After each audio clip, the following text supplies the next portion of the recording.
Bitcoin crashing? Welcome to another video of Crypto Consult, where you can get your daily cryptocurrency dose. This is the place to be if you're interested in cryptocurrencies in general. Make sure to like and subscribe so we can keep you updated on the latest crypto news, and let us know how much you think Bitcoin will be worth next week in the comments. However, let me point out here that there are a few things to keep in mind. To begin with, the cryptocurrency market is extremely volatile, with rates constantly fluctuating. As a result, by the time you watch this video, the coin prices will have shifted to a completely different range. Second, the information in this video should not be construed as financial or investment advice. This video was made only to be instructive and informative. To make smarter financial selections, you should conduct your due diligence or get advice from an expert. Now let's start with what's happening with Bitcoin. Is another crash coming next, or is it just the dip? Bitcoin failed to close the week of February 7th to 14th on a positive note, creating a candle with a long upper wick instead. However, the short-term readings suggest a reversal could soon occur.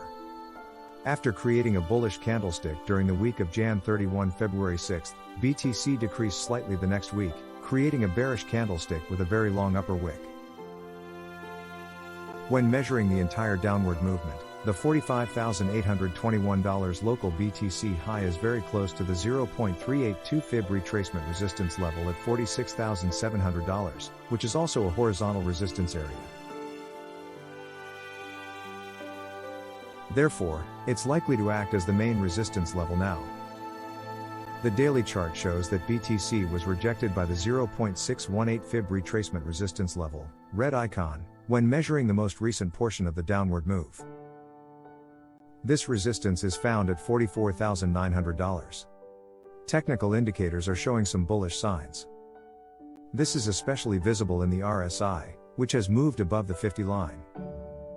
This line is considered a threshold for whether the trend is bullish or bearish.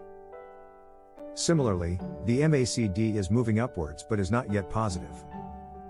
This would be another sign that the trend is bullish. The 6-hour chart shows that BTC has fallen back inside an ascending parallel channel. Previously, the channel contained the movement from Jan 24, until it broke out on February 8. Currently, BTC is trading right at the midline of the channel, which is expected to provide support. Unlike the daily time frame, both the MACD and RSI provide neutral readings. Now talking about the 2-hour chart, it is a bit more bullish. Besides trading right in the middle of the channel, both the RSI and MACD have generated considerable bullish divergences, green line. This is an occurrence that often precedes strong upward moves. The most likely long-term wave count indicates that BTC has already reached a bottom. The short-term count, red, suggests that BTC has completed wave 4 of a 5-wave upward pattern. The sub-wave count is shown in black. The February 14th low was made right at the 0.5 Fib retracement level when measuring the entire wave 3, white, and gave sub-waves A and C a 1 to 1.61 ratio, a suitable level for a low to be reached. If wave 5 has begun, the most likely target for the top of the is estimated between $47,625 and $47,912.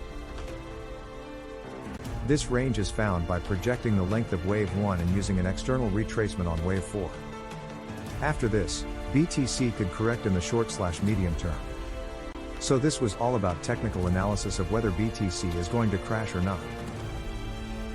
Now let's get into some other news that will make it clear whether BTC is going to crash or not.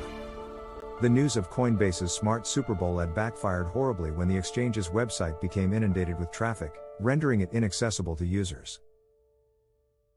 The exchange utilized its 60 seconds to display a QR code that bounced around the screen like a DVD player's screensaver. Its logo was barely visible for a few seconds towards the end. Coinbase, though, bowed under the pressure as eager visitors grabbed out their phones to see what was being advertised. When a carefully prepared landing page failed to load, reports of problems flooded down Detector. The QR code drove users to a page where they could join up for an account and receive $15 in free Bitcoin. In the meantime, existing users could opt in for a chance to win a $3 million jackpot. Even though Coinbase's website was only down for a few minutes, it was enough to make impatient spectators quit up and return to watching the game. Another colossal corporation, Uber, has stated that it will accept cryptocurrencies as a form of payment at some point in the future, but the ride-hailing giant CEO claims that now is not the right time. Dara Khosrowshahi, the business's CEO, said the company was holding off for now because of concerns about high transaction fees and the environmental impact of digital asset mining. In a Bloomberg interview, he added, "We're always having dialogues. I believe you will see us leaning more into crypto as the exchange mechanism gets less expensive and more ecologically friendly." Despite being vague on the facts and unable to commit to a certain future date, Khosrowshahi stated, "Is it possible that Uber may take cryptocurrency in the future?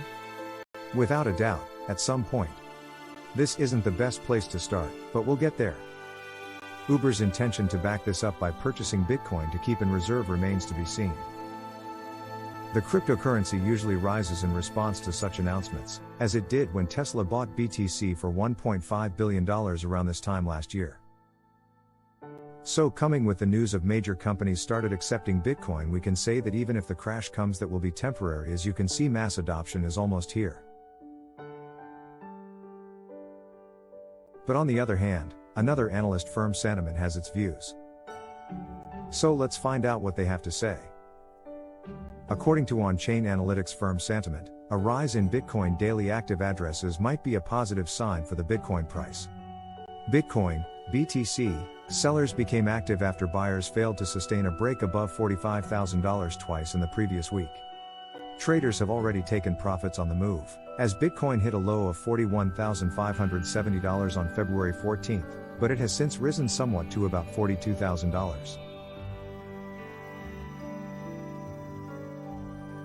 According to Sentiment, Bitcoin is continuing to demonstrate a solid midterm increase in utility, with the biggest activity day being February 12, when 1.08 million addresses were transacted on the Bitcoin blockchain. According to the on-chain analytics firm, an increase in participants transacting on the BTC blockchain is a positive sign of greater utility, which precedes price increases. Bitcoin remains far away from last week's highs of $45,855 amid investors' concerns about ongoing inflationary pressure and growing tensions over a possible war with Russia. Ethereum and the bulk of the altcoins were also losing value at the time of publication. The Crypto Fear and Greed Index is currently at fear.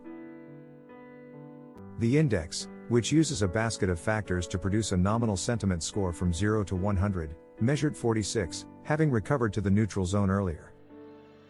Over the weekend, the largest cryptocurrency was restricted to a tight range and was nearly flat over the preceding 24 hours. Pullbacks could be stabilized if initial support at $40,000 is found. Now you can see, despite the bearish sentiments, there are still some bullish signals, so don't worry about the crash, as crypto is now mainstream and BTC is not going anywhere. So that concludes today's video. I hope everything was easy to understand, but if not, then let us know below if you still have any confusion or question about Bitcoin or any other project. Now, if you have found the content helpful, then don't forget to give this video a thumbs up and do subscribe to our channel to get us more subscribers and for weekly content like this. Thanks for watching and see you in the next video. Until then, goodbye.